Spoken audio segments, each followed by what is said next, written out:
Okay, so now we're going to look at situations in which we don't just have two parties. I'm going to use the example first, and then we'll do number 4 together. So in the example sentence at the top, we have the judges as the first party. I have them labeled as number 1. I have him as party number 2. They'd be the receiver of points.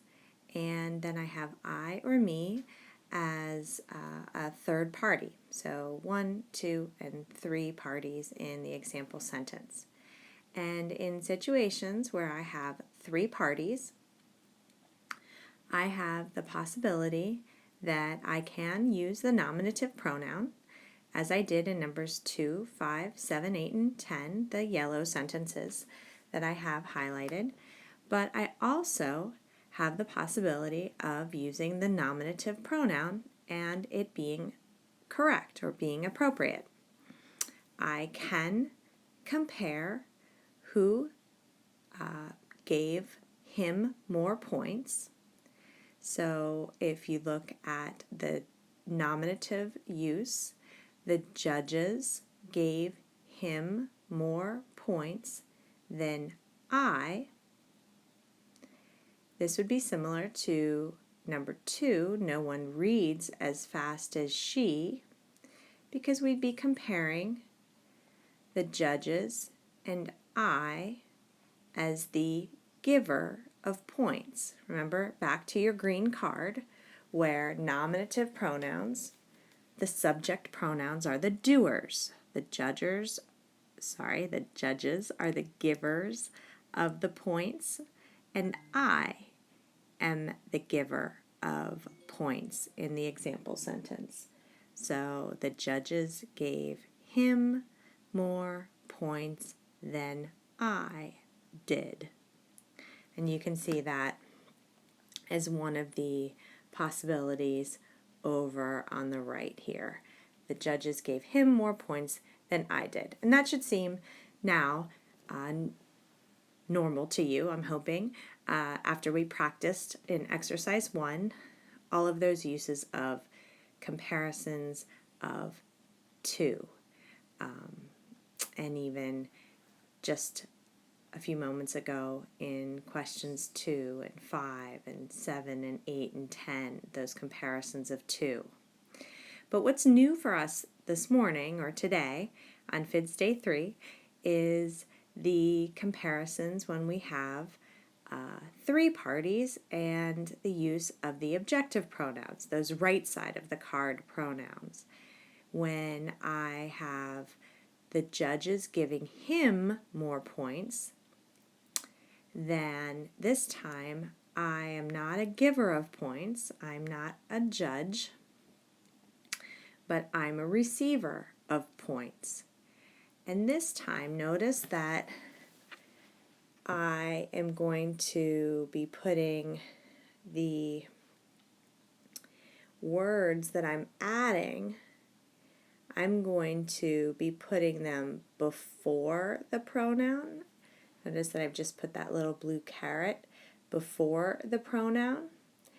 And it results in these added words, these elliptical constructions, these things that have been cut off or left out.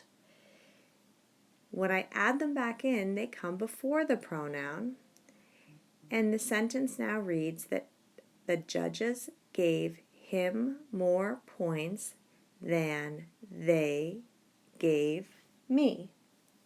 As I said, this time I'm a receiver of points. I'm not a giver of points. Remember that our objective pronouns are receivers.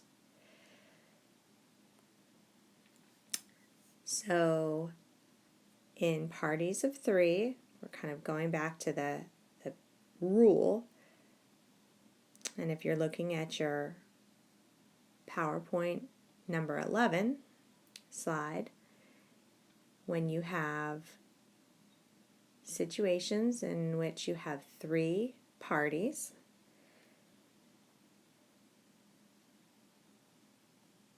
the pronoun that you use at the end of the sentence can determine the meaning of the sentence.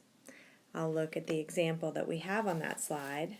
When the question is, do you call Laura more than me? You have the asker of the question wanting to know whether you call Laura more than you call me. I'm now a receiver of a phone call rather than a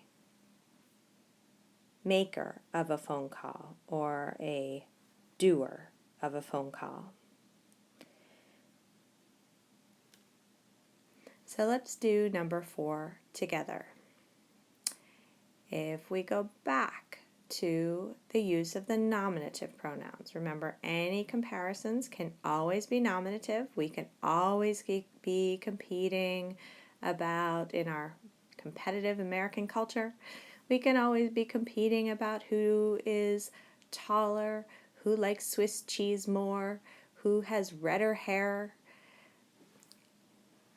And in Cindy's sentence where she's sending Tom cards, I can compete with Cindy, and Cindy sent Tom more cards. I guess I'm a doer here. I'm a card sender. And Cindy sent Tom more cards than I did. That is my completion of the sentence in the nominative case.